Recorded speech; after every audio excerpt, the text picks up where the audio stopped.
이재명, 구속영장 청구로 가닥 잡은 듯. 칼럼 3483. 민주당 이재명 대표가 28일 검찰에 소환돼 12시간 반 가량 조사를 받았다. 이 대표는 처음부터 끝까지 혐의 사실을 부인한 것으로 알려졌다. 이날 조사에서도 진술 대신 미리 작성한 A4 용지 33쪽 분량에 검찰 진술서로 가름했다고 한다. 이 역시 방어권 차원으로 볼 수 있다. 반면 검찰이 준비한 질문지는 150여 쪽이었고 피의자 신문조서는 200쪽에 달했다고 한다. 대장동 사건의 경우 조사할 내용이 많아 하루로는 부족하다는 게 검찰의 판단이다. 그래서 검찰은 2차 출석 조사를 요구했다. 그러나 이 대표 측이 출석 전부터 1회 조사만 응하겠다고 한 만큼 2차 출석 조사를 거부할 공산이 크다. 검찰은 몇 차례 더 출석 요구서를 보낼 것으로 보인다.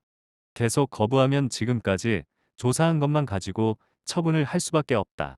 검찰은 이날 조사 내용을 검토해 이 대표에게 추가 출석을 몇 차례 더 요구한 뒤 응하지 않으면 수원지검 성남지청에서 이달 10일 조사를 받은 성남FC 후원금 사건의 제3자 뇌물공여 혐의와 묶어 구속영장을 청구할 전망이다. 다만 1월 임시국회 회기 종료 즉시 2월 임시국회 회기가 이어지기 때문에 체포동의안 표결을 거쳐야 한다.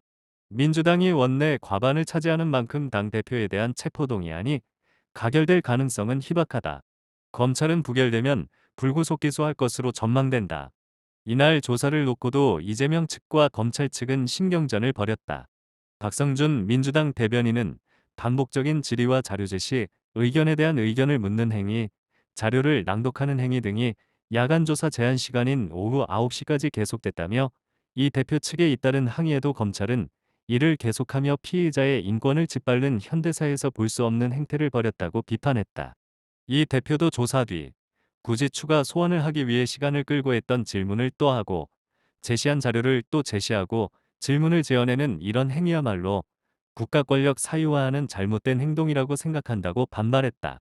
이에 대해 검찰 관계자는 조사를 지연한 사실이 전혀 없고 신속히 조사를 진행했고 출석은 오히려 이 대표가 지연한 것이라며 장기간 진행된 사업의 비리 의혹으로 범위와 분량이 상당히 많고 최종 결재권자에게 보고되고 결재된 자료를 토대로 상세히 조사를 진행한 것이라고 일축했다. 검찰이 없는 사실을 지어내지는 않을 것으로 본다.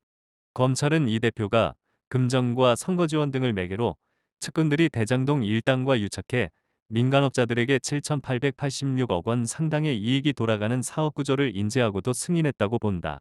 더 나아가 측근들이 받은 뇌물과 뇌물로 약속한 사항까지 알고 직접 관여했을 것으로 의심하고 있다.